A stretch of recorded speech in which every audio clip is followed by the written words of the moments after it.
आपले सहर्ष स्वागत आहे या आजच्या प्रोग्राम मध्ये।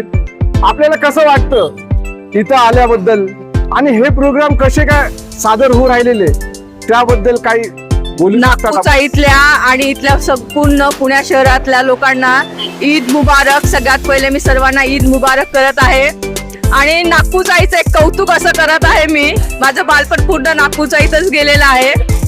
तर नागपूरचाईमध्ये हा जो उपक्रम सुरू केलेला आहे नूर अली फ्रेंड्सनी, तो नूर अली फ्रेंड्सचा उपक्रम मला अतिशय आवडलेला आहे। मी आल्या सांगितले की इथं तुम्ही जे शिरखुर्मा वाटप करत आहे खूप छान म्हणलं एक उपक्रम सुरू केलेला आहे नवीन। डीजे लावण्यापेक्षा मोठे मोठे गाणे लावून नाच करण्यापेक्षा हे जे तुम्ही शिरखुर्माच्या माध्यमातून माझ्यासारख्यांना तुम्ही शिरखुर्मा देऊन खुश करत आहात आणि ईद साजरी करत आहोत आणि या मोठ्या प्रमाणात सगळीकडे अशीच ईद साजरी करावी अशी माझी इच्छा आहे। आणि ह्या मी नूर अली फ्रेंड्स सर्कलचं मी खूप खूप धन्यवाद करते। त्यांनी आणखी याच्यात भर टाकून नवीन आणखी उपक्रम सुरू करावा, जसं शिरखुर्मा करत आहे तसंच एक प्रोत्साहन म्हणून आणखी नवीन एक उपक्रम करावा पुढच्या वर्षी, असं मी त्यांना सांगते। धन्यवाद, थँक्यू, सगळ्यांना ईद मुबारक।